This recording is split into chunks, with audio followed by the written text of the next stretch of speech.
Are AI girls just weird science? Welcome to On the Subject.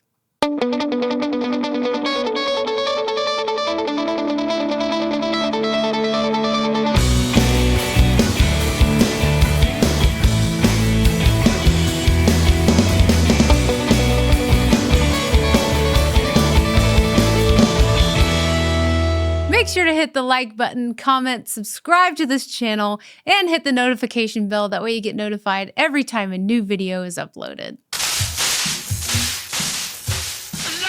Weird Science. Weird Science is a John Hughes classic that was released in 1985, where two high school nerds, Gary and Wyatt, are so desperate to not only be cool, but for girls' attention. They use their nerdiness and Wyatt's computer with the influence of the film Frankenstein to create a virtual woman infused with everything they can think of to make her their perfect dream girl.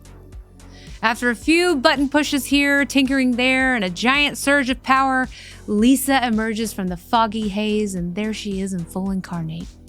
Gary and Wyatt's dream girl. So it begs the question, is Lisa essentially a modern-day AI girl? There's a lot more to unpack with this question, so let's get into it. AI girls or influencers have been a topic of discussion circulating around social media recently. According to Futurism.com, CGI-generated virtual influencers have been working with brands showing off a lavish lifestyle while amassing a huge amount of followers for years. So why the uproar now? A lot of the AI girls or influencers are created to be utilized as a face for advertisement, but what some of the creators quickly realized after the types of comments and amount of followers they would gain is that they could profit from these fake profiles. In an article on thestar.com, it says the use of AI influencers is significantly cheaper and more efficient than using human marketers. Some AI influencer companies can make up to thousands of dollars per sponsored post and charge upwards of 6 figures to generate custom AI models for a brand. The affordability, speed, ease of use, and high engagement of the digital models, advertisers may begin favoring AI over humans, pushing social media further into the artificial. Well, I guess you could say it was eventually inevitable that not only would influencer culture be struck by the AI fascination, but also dating. And what's stopping them from advertising custom AI-generated women for men? We already have the silicone sex doll. Karen Marjorie created a digital extension of herself by creating an AI voice-based chat box that you could pay $1 per minute to be your artificial girlfriend. It's not a cartoon either. It's a very realistic chatbot version of herself, but designed to blur the divide between fiction and reality. After 1 week, she made $71,610 from her user base that was 99% men. Ever heard of parasocial relationships? I hadn't either until researching this, but parasocial relationships are one-sided relationships where one person extends emotional energy, interest, and time, and the other party, the persona, AI girl, is completely unaware of the other's existence. Very reminiscent to the 2013 movie Her, starring Joaquin Phoenix, where his character develops a relationship with a virtual assistant with artificial intelligence named Samantha. In Weird Science, Lisa is a physical being but belongs to Gary and Wyatt because they created her. But she possessed all the qualities they wanted in a woman, but a lot of qualities about themselves as individuals. More on this in a bit. Modern feminism has made an attempt to destroy and sink its teeth into the alpha male. And social media has contributed to this with filters, airbrushing, and displaying the unrealistic, because it's not real, expectations of a woman. Feminism is defined as the advocacy of women's rights on the basis of equality of the sexes, but it has since changed into a full-on hatred of men, toxic masculinity, and tearing down the patriarchy. Though, in an article from The New Yorker, the triumphs of the feminist movement have been sobered by the rise of Trump, the Me Too movement, and the overturning of Roe v. Wade. The article references a book titled The End of Men, written by Hannah Rosen.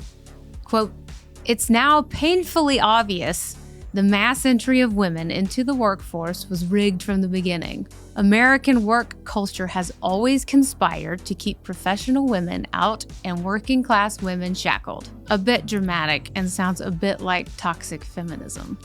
Toxic feminism is a term used to refer to how most women react to gender-specific expectations and behaviors meant to keep them quiet, subservient, and submissive in the midst of male aggression and domination. It is also a term used to describe women who use their femininity to get privileges and mask indirect confrontation using gentleness.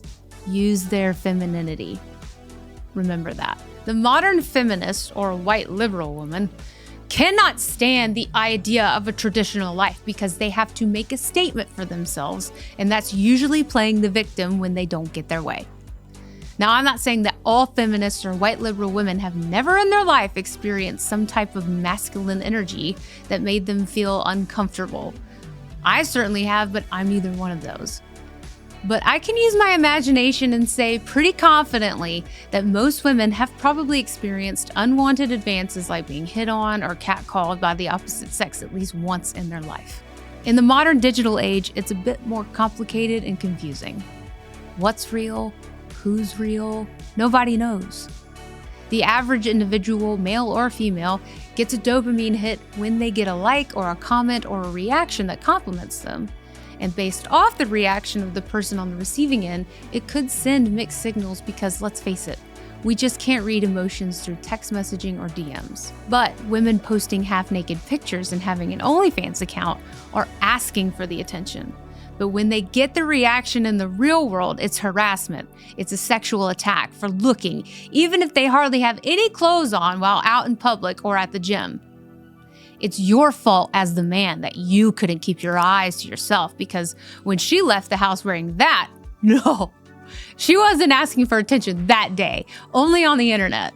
They use their femininity for attention, but only on their terms.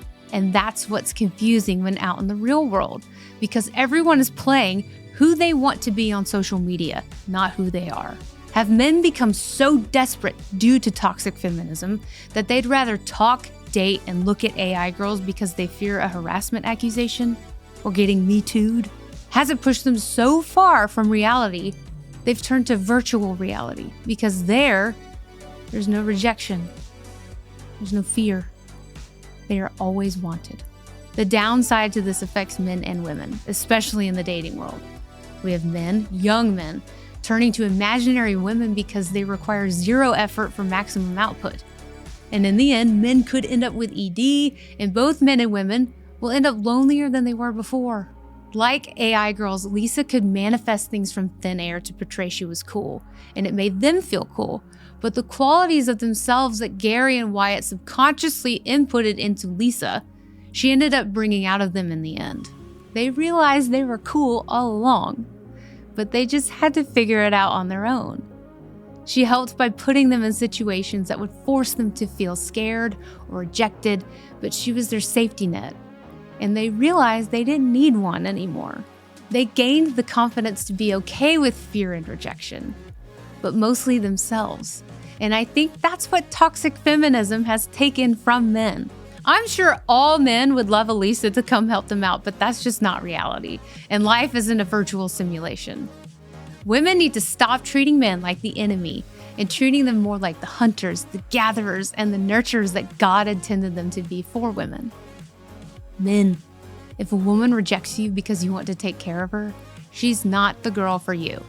But that doesn't mean it's the end of the road and she's not out there somewhere. Turn away from the AI and get back out there so we can start to grow a generation of manlier men that want a challenge. Chivalry is not dead yet, but it will be if we don't start accepting it, ladies. And men, put the work in to show a lady that you want to take care of her. Unfollow the bimbo accounts. Stop commenting on girls' pictures that you don't even know, and start giving nice, heartfelt compliments to the real ladies in your life and out in the real world. And if you get rejected, who cares? Just walk away. She's not for you. And chances are, you showing that you don't care might make her come to you. I'll leave you with this scene. I'm really not this cool. That's not my car. This is not my suit. I mean, none of those people were my friends. Why are you telling me all of this? Because I want you to like me for what I am. Whatever you are, I like it.